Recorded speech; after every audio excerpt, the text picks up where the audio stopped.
We are following breaking news out of Ohio tonight, where a ballot measure that would make it harder to change the state constitution and protect abortion rights has officially and overwhelmingly failed. Here with me now to discuss, Juanita Tolliver, MSNBC political analyst and host of Crooked Media's What a Day podcast, and MSNBC senior political analyst Matthew Dowd. He's also a former George W. Bush strategist and founder of Country Over Party. Juanita, my friend, I turn to you first. Just over 1 year ago, immediately after the demise of Roe, Supreme Court Justice Samuel Alito wrote, quote, "Women are not without electoral power." Did the ladies of Ohio answer that call tonight? I feel like the ladies answered that call, the men answered that call, the young people answered that call. I think what we're going to see when the data is released is that people across demographics turned out to show their support for protecting access to abortion rights, as well as protecting democracy. And the voters have made it clear that they want their power and their will to be respected with this rejection of the ballot initiative. And what's really striking to me about this stuff is that it happened in Ohio, a state that just elected J.D. Vance. So you know there was some partisan line crossing here as well. And I can't wait to see how the data shakes out. But the number one takeaway here is that abortion is a winning issue, and I really need Democrats to stay the course in 2024 and beyond, because this is what is going to turn out voters and keep them engaged. But not just Democrats, Matthew. Let's not forget, Ohio Republicans ended summer elections, then they brought them back after learning voters would decide on abortion 3 months from now. Should tonight be a red flag? Hey, Republicans, this strategy is failing?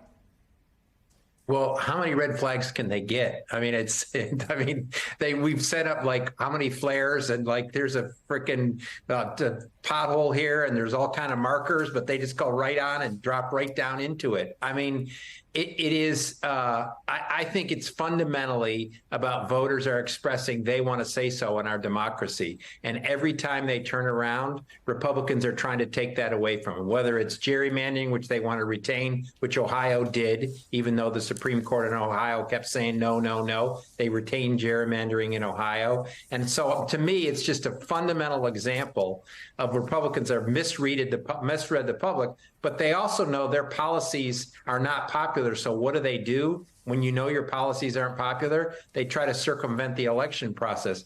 And I would also say and go into something that Juanita just said, Democrats need to watch this. And you and I had this conversation over and over and over again in 2022. It took Democrats a long time before they stopped talking about 22 other issues and started focusing on the sake of our democracy and the freedoms, especially reproductive freedom with women. This is another signal to Democrats is, you know how to win these races? Here, we'll keep showing you how to win these races. The small d in Democrat does stand for distracted, but not this case, Juanita. It is pretty bold to ask voters to willingly dilute their own power. What do you think about that?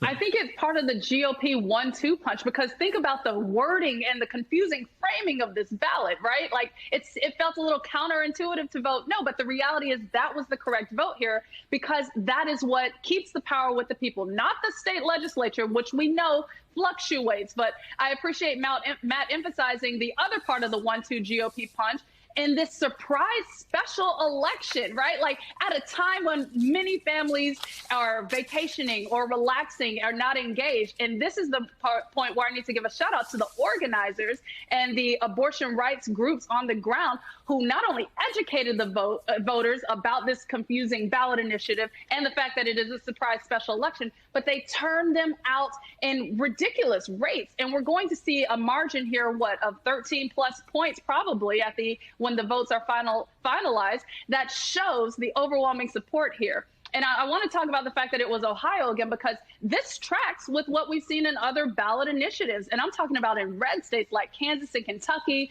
other purple states like Michigan, right? This is something that we have seen time and time again, voters saying, yes, We want to protect the basic right to access health care. Meanwhile, the Republican Party is doubling down on criminalizing it and criminalizing women and pregnant people and physicians. And so I don't think they're going to heed any of the calls. Like Matt said, they've sent up how many flares, and that's not going to change within this party. And at this point, they can't change it. They've been advocating to end Roe for decades. They are, again, criminalizing women and pregnant people across the country. They're still moving forward with harmful bans, and they're not going to stop. And I don't see that they could have any pathway to reversing course at all. Meanwhile, Democrats get to say, we're the ones fighting for women and pregnant people. We're the ones fighting for our democracy, and we're the ones fighting to protect every American's rights.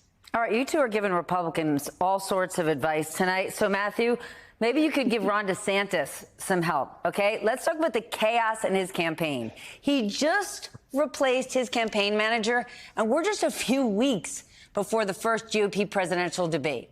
Given your background, okay, you're a former Republican campaign strategist. What does that signal? You bounced your top guy a few weeks before the big game? Well, it signals that he doesn't know what the fundamental problem is, which is he must have lost his mirror in his house. He no longer has a mirror, because that's the problem. This, to me, reminds me of a restaurant owner who's also the chef, and everybody hates the chef and everybody hates the food, and none of the customers want it. And you know what the solution is? Fire the waiters. Let's fire the waiters, and let's do more advertising. The problem is the food and the chef. Juanita, you want to weigh in?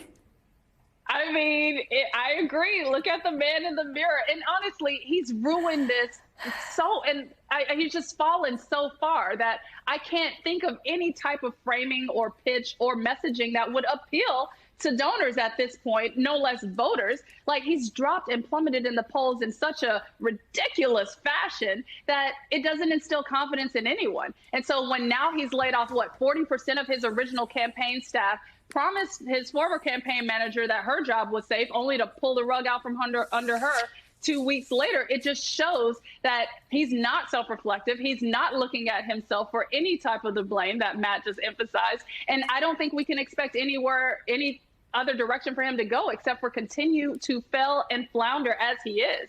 And so while he made the debate stage this time within the Republican primary, I'm not sure he'll make the next one or the one after that the way he's going. I mean, what a comparison. The food sucks. The owner's a jerk. No one likes him. So what do? You fire the waiters. That is a good move in the world of hospitality and politics.